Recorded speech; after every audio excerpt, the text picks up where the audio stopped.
Coucou tout le monde, j'espère que vous allez bien et bienvenue dans une nouvelle vidéo. Aujourd'hui je vous retrouve après un petit moment d'absence. Il me semble que la dernière vidéo que je vous ai postée c'était il y a une semaine. Entre temps vous n'avez pas pu me retrouver sur Instagram, vous savez déjà la situation.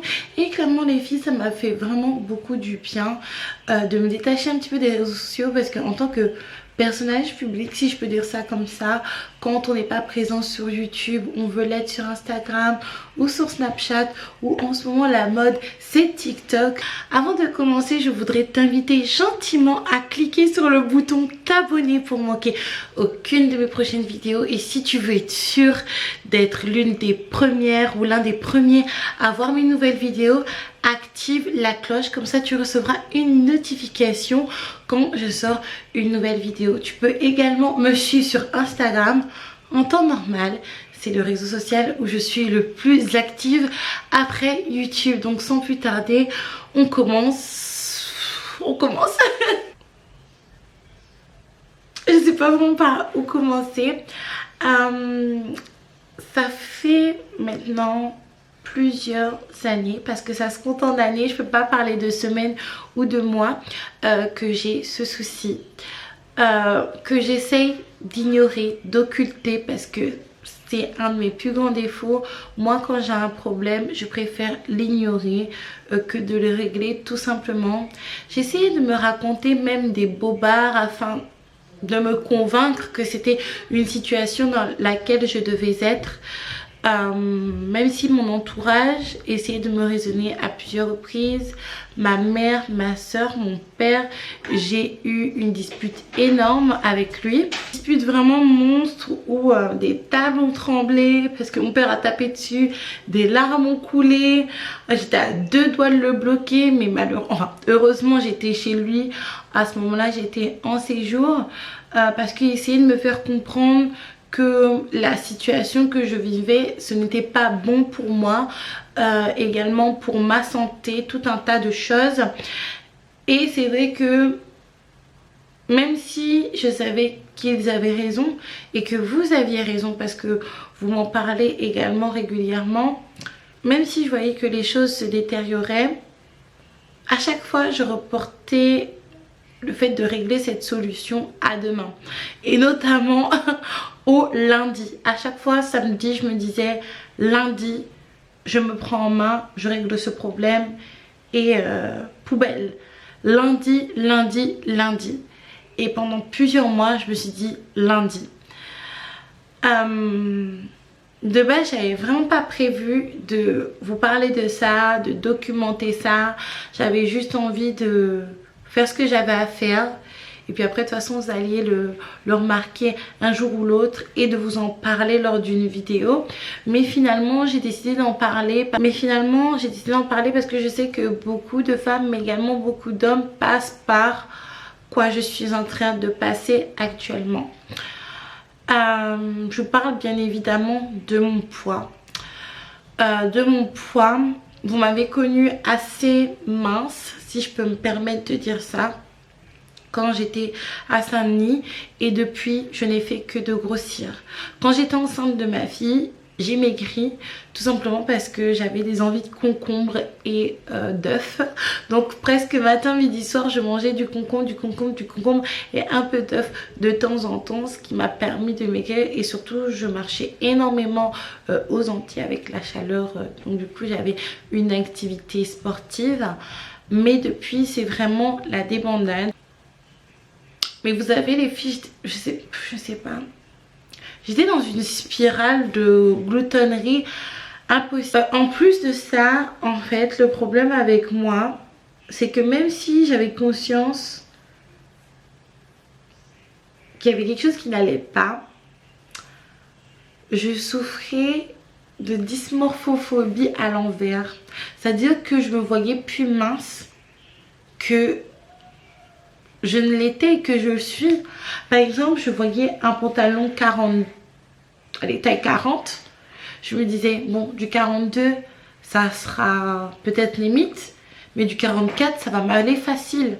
Or que je suis loin du 42, je suis loin du 44. Je suis carrément dans la taille legging, c'est-à-dire une taille qu'on où on ne compte plus les filles. Là, je vais vous expliquer quels ont été les déclics, quelles sont les solutions que je vais apporter à cela et pourquoi je vous en parle aujourd'hui. Le premier déclic a été le virus que nous vivons actuellement. Parce que j'ai entendu à plusieurs reprises aux infos que les personnes en situation d'obésité et de surpoids étaient plus touchées que les autres personnes. Et je suis en obésité, donc je me suis tout de suite sentie en danger. Et là, j'ai commencé à avoir peur. Alors que l'obésité en soi, c'est très mauvais. Et je vous ferai une vidéo sur les répercussions que l'obésité a eu dans ma vie, peut-être dans quelques jours. Mais c'est vrai que le fait que le virus attaque plus des personnes en obésité, je me suis sentie en danger. Surtout que j'ai 2 enfants en bas âge et que j'ai besoin d'être en forme pour m'occuper de mes enfants. Deuxième chose, comme je viens de vous dire, depuis que je suis en situation d'obésité, surtout d'obésité avancée, parce que j'ai une situation d'obésité avancée, je ne dirais pas que je suis en mauvaise santé, mais je sens pas que mon corps est en santé. Je ne saurais pas comment... Je suis pas au top de ma forme en fait. Je trouve que je mets beaucoup plus de temps à récupérer quand je suis malade. Je trouve que comment vous dire? Je trouve que je tombe plus souvent malade. Je trouve que mon corps n'est pas en santé, que mon cardio c'est vraiment une catastrophe. Je trouve que je suis plus facilement essoufflée. Et ça c'est typiquement quand je suis plus grosse que d'habitude. Également par rapport à l'esthétisme de mon corps, je trouve que c'est vraiment très disgracieux. Et il y a surtout un moment, c'était peut-être il y a 2-3 semaines, il faisait un petit peu chaud à la maison et j'ai commencé à constater que je commençais à avoir des plis au niveau du cou et que du coup j'avais de la sueur entre les commencements de plis que j'avais au niveau du cou. Là, ça m'a fait vraiment un gros choc parce que je me suis dit, je peux pas être dans cet état-là. La dernière chose qui m'a fait prendre conscience que je devais vraiment faire quelque chose pour moi, c'est une réflexion. Depuis que je suis dans cet état-là et depuis que mon état se détériore, j'ai reçu énormément de réflexions de la part de ma mère, de ma soeur, de mon père, de ma belle-mère, de tout le monde. Après, chacun a exprimé ça avec sa manière de parler. Ma soeur, ça a été plus d'une certaine manière. Mon père, ça a été plus d'une certaine manière. Ma belle-mère, plus d'une certaine manière. Ma mère, plus d'une certaine manière. Mais je n'arrivais pas bizarrement à réaliser. Je n'arrivais pas vraiment à réaliser. Moi, ce n'est pas monté au cerveau. Mais récemment, j'étais en train de descendre l'escalier. Audi qui était allongé sur notre canapé lit en bas au salon, car il est encore un petit peu immobilisé. Et il me voit et là, il me dit, Aïka, il faudrait vraiment que tu fasses attention à ne pas avoir une aussi grosse bedaine. Là, je trouve que... Je trouve que ça va pas. C'est ça qu'il m'a dit. Ça m'a fait un choc. Parce que la plupart du temps, Rodrigue est honnête avec moi. Quand les personnes exagèrent à mon égard, ils disent qu'ils exagèrent. Mais quand il y a vraiment quelque chose, il me dit Franco, Aïka, c'est vrai, tu dois faire quelque chose. Et surtout concernant le physique, il fait peu de réflexion.